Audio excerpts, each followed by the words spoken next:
১৯৭৯ সালে আসামের ব্রহ্মপুত্র নদীতে ভয়াবহ বন্যা হল।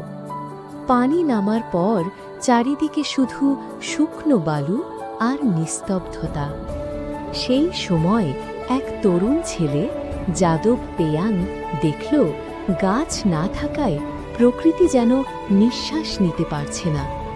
চারপাশের সেই নিস্তব্ধতা তার হৃদয়কে গভীরভাবে নাড়িয়ে দিল। সে মনে মনে ভাবল, যদি এখানে গাছ থাকত তাহলে হয়তো এই শূন্যতা থাকত না।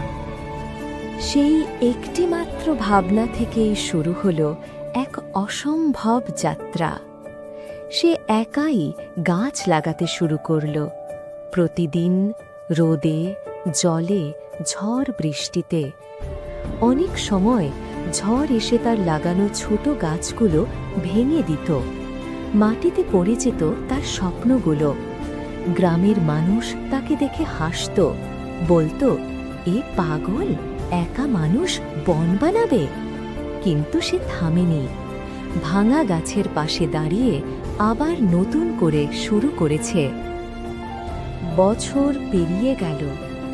ধীরে ধীরে সেই শুকনো জমি পরিণত হল এক সবুজ অরণ্যে, মোলাই ফরেস্ট। আজ সেখানে বাস করে হাতি, হরিণ, পাখিসহ অসংখ্য প্রাণী। একজন মানুষের একার পরিশ্রমে সৃষ্টি হল এক বিশাল বন।